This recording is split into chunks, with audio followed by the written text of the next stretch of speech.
Good day, students. How are we all doing?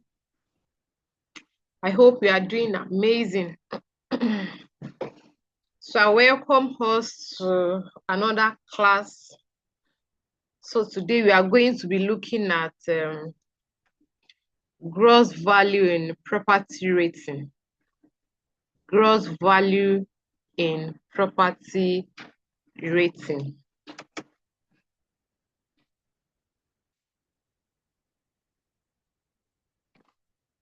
So by way of introduction, in property rating and taxation, one fundamental concept in valuation is our what is our gross value.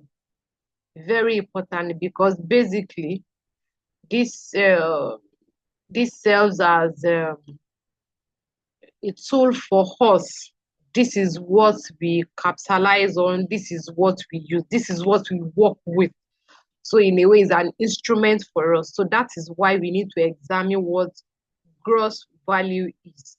And gross value goes beyond just the gross value concept that we know. So now we are bringing now this element and looking at it holistically, because it is used as the basis for determining our rateable value, our rateable values of property, which is also the hereditament in many rating system, because in a way it helps to reflect the fair value rent of a hypothetical tenant that is expected of him or her to pay annually. annually. So that is just a brief introduction about what gross value is in relation to property rating and taxation. So so you can say that gross value is is always estimated. It is the estimated annual rent which a property, which is the retirement, might reasonable and be expected to let for from year to year, on no assumption that the tenant pays for repairs, the tenant pays for maintenance, for insurance, or any other outgoings, while the landlord bears none of this cost also. We don't, at when we are considering property rating, we don't bring that.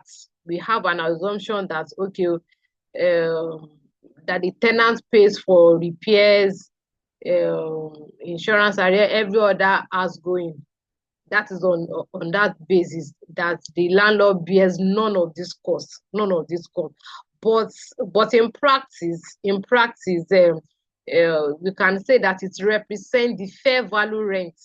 The fair value rent, as said earlier, the fair value rent of an hypothetical tenant that is expected of him or her to pay for a property on a yearly basis, without considering what deduction or was for either repairs or any expenses. These haven't even come in at all, because we are talking about the basis. We are talking about the basis. So let's look at the legal and technical definition of what gross value is, So firstly, we are going to be looking at the English rating law,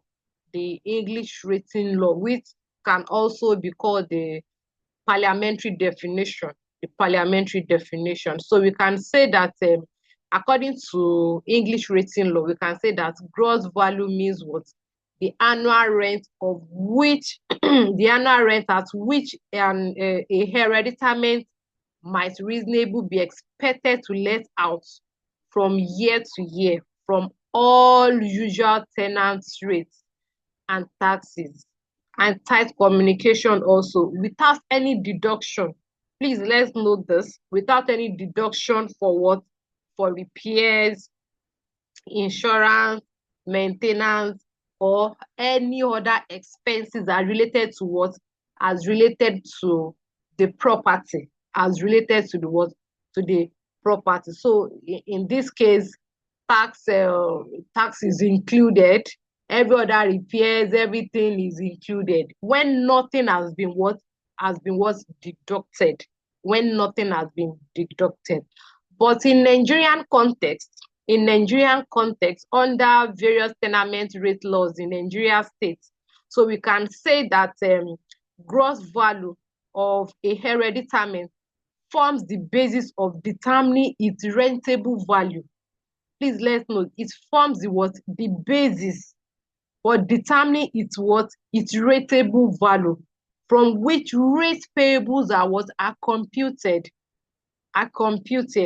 Please let's take note of this very well, because this is what you are going to be worked with henceforth. This is what you are going to be worked with, because it has to do with what? It forms the basis. Before you can determine anything, before you can charge anything, it shows that what? You must get your gross value correctly before you can arrive at what? At a rateable value, from which the rate is what? Is payable and what? And computed. Is payable and computed. And so this leads us to the characteristics of gross value. Characteristics of gross value. No doubt the gross value has some characteristics that we are going to be considering this evening. So the first one is that our gross value, it is the base on what? On the annual rental value, that we assume that, okay, we have a yearly tenant. When you have a yearly tenant, so this time around, we are not talking on tenants that are on probably on they pay every 6 months, or tenants that pay every that pay quarterly, or tenants that paid monthly. No, those are not the ones that we are relating with. The people that we are relating with are the people that pays rent annually.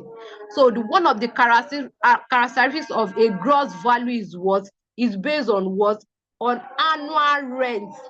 That is assumed that it's a what? It is a yearly tenancy. It is a yearly tenancy. Then the second characteristics is what? That it is what?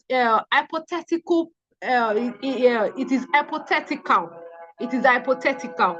What do I mean by being hypothetical? It shows that this property was is actually needed to be let out. The property was needed to be let out, but the value we assume that what? It is going to be estimated that it is still going to fetch rent for us. But the first thing is the property must be in a state that, okay, this property is ready to be let out. This property is what? Is ready to be let out.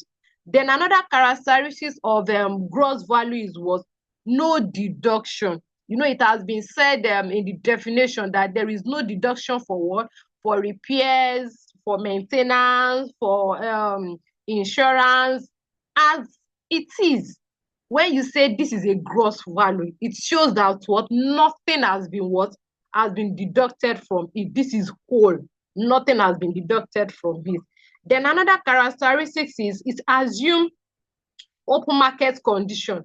It assume open market condition. And what does this mean by open market condition? It shows that both landlord and tenant, they are what? They are willing.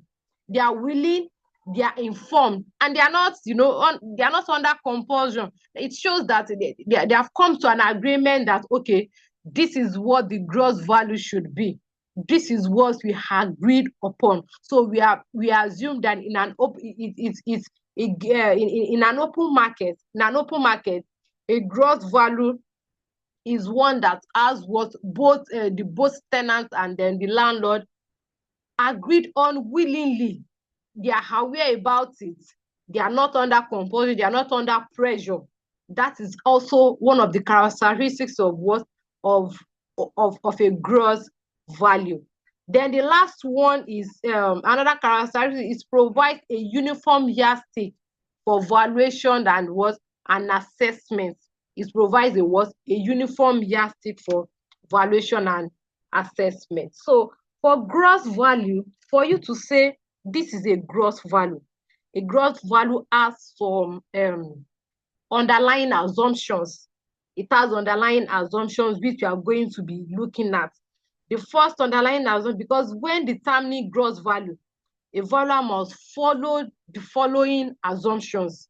Must follow the following assumption. Number one, that there is an existence of what? An hypothetical landlord and an hypothetical tenant. So a hereditament that doesn't have but probably has just landlord without tenants, then which shows that the gross value cannot stand. You know, initially, before now, I said something about that they must agree on this value, which is very important. An assumption is that we have a ready landlord and what? And a willing tenant. We have a ready landlord and a what? And a willing tenant. Then another one is the tenancy should be for what? On a yearly basis. Please, I mentioned it also that it's not meant for a 6 month tenancy.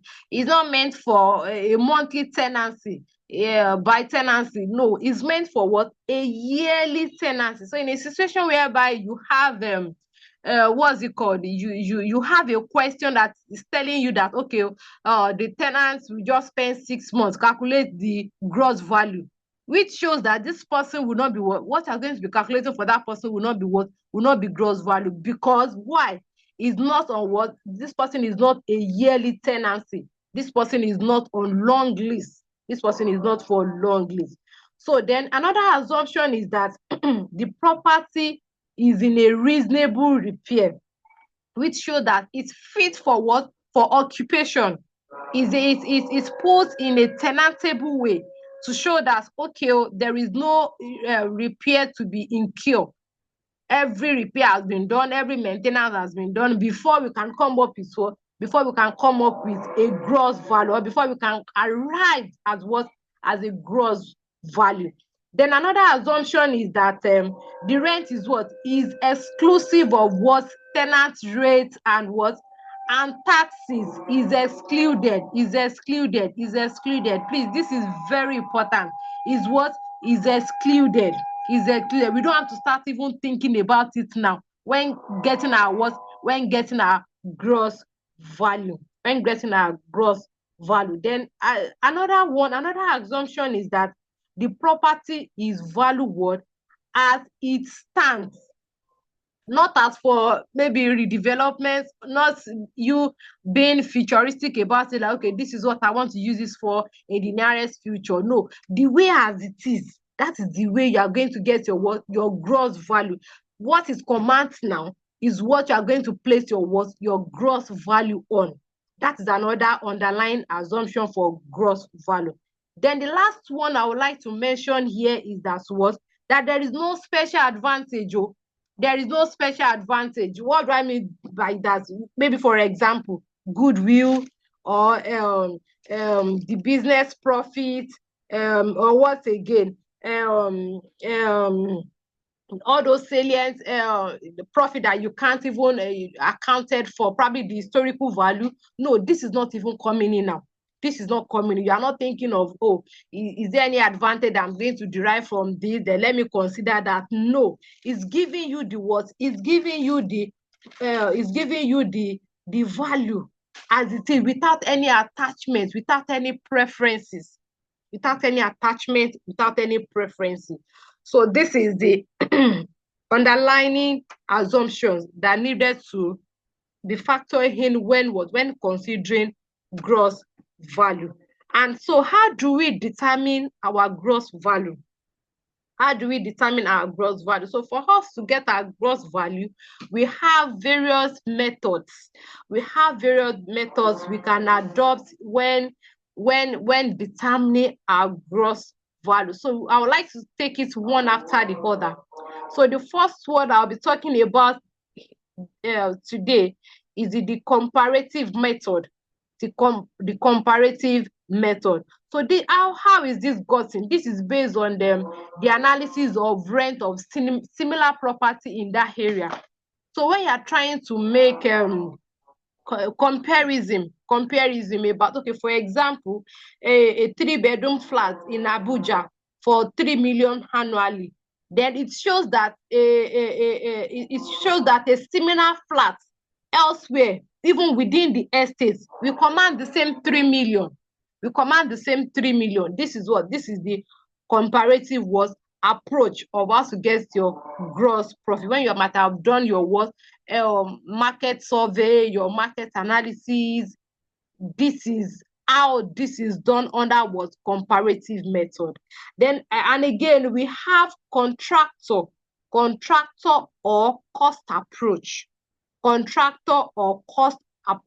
basically this is actually used for properties that seldomly changes hand, or properties that hardly changes hand over time.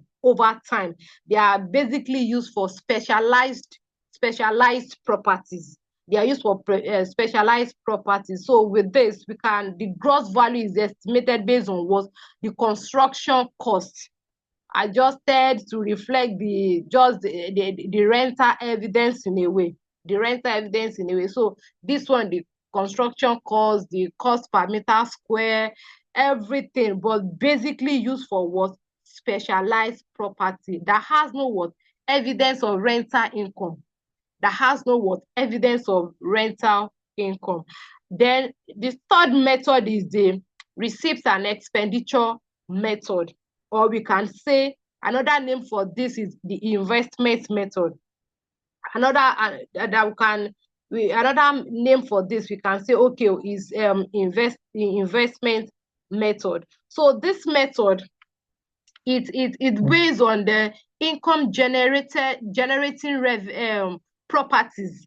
Any properties you put for that, okay, you are generating income from this property, you are generating rent from this property, then you can determine the gross value. You apply this to properties that are generating income. So the gross value is derived from the net income that a hypothetical tenant could afford to pay as rent. So the last one we'll be considering here is the profit method. The profit method is basically used for trade related properties. Such as where we can say our petrol station, we can say breweries and the likes. So our gross value is determined. Rent is estimated from what? As a proportion to tenants' expected trade profits.